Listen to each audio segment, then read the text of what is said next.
আজকে আমরা শুরু করছি। আশা করছি এটা এক সপ্তাহের মধ্যে এই যে লিওটেক যারা এই কাজটা করবে, কই লিওটেকের প্রতিনিধি এখানে আছে, এরা কাজটা বাস্তবায়ন করবে। আশা করছি সপ্তাহখানেকের মধ্যেই আমরা এটা সম্পূর্ণ করতে পারবো। এর মধ্যে আমাদের এই চাঁপাইনবাবগঞ্জ হসপিটালের যে সেবার গুণগত মান যে আমরা ইমপ্রুভ করতে পারবো। যেমন এখানে আমাদের যে প্রতিদিন যে রোগীগুলো এখানে আমাদের টিকিট কেটে আমাদের বিভিন্ন আউটডোরে এবং আমাদের এখানে ভর্তি হয়, তাদের প্রথম যেটা কাজ হবে এখানে আপনার তাদের ডিজিটালাইজ পেশেন্ট রেজিস্ট্রেশন। প্রথমেই তাদের হয় তাদের পেশেন্টের আইডি লাগবে, অথবা যাদের আইডি হয়নি তাদের জন্ম নিবন্ধনের মাধ্যমে শিশু থেকে শুরু করে প্রত্যেক নাগরিকের আমরা এখানে তাদের একটা পেশেন্ট চাঁপাইনবাবগঞ্জ সদর হসপিটালের আইডি আমরা দিব। এটার পরে এখান থেকে এরপরে থাকবে আমাদের ফার্মাসি, আমাদের যে ওষুধের স্টোর। আমরা প্রতিদিন যে এখানে দৈনিক ওষুধ দিচ্ছি এবং যারা এখানে ভর্তি থাকে তাদেরকে যে ওষুধগুলো দেওয়া হয় সেটাও আমরা এই সিস্টেমের মধ্যে নিয়ে আসা হবে।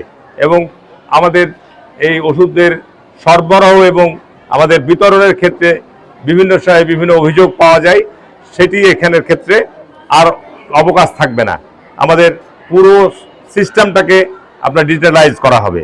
এখানে ল্যাবরেটরিতে আমরা যে এক্স রে প্যাথোলজিক্যাল যে টেস্টগুলো হয় সেগুলো আমরা এখানে ডিজিটালাইজার মাধ্যমে আসবে। প্রত্যেক ডাক্তারের রুমে ডেস্কটপ থাকবে, প্যাথোলজিক রিপোর্ট সরাসরি অটো চলে যাবে তাদের কাছে, পেশেন্টও কপি পাবে।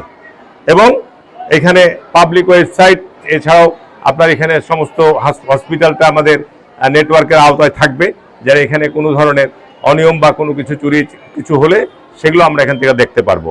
এই কাজটি দীর্ঘদিন যাবৎ চেষ্টা করছিলাম। তো যাই হোক, আল্লাহর রহমতে, আল্লাহর কাছে শুকরিয়া আলহামদুলিল্লাহ যে এই চাঁপাইনবাবগঞ্জ এই হাসপাতালকে 50 বেড থেকে 100 বেড, 100 বেড থেকে 250 বেডের জনবল অনুমোদন করানো হয়েছে।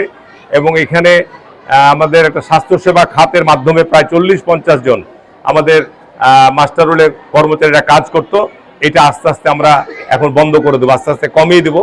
প্রায় এখন 59 জন আমাদের আউটসোর্সিংয়ের মাধ্যমে এখানে আমাদের বিভিন্ন ক্যাটাগরিতে তাদের লোক নিয়োগ দেওয়া হবে।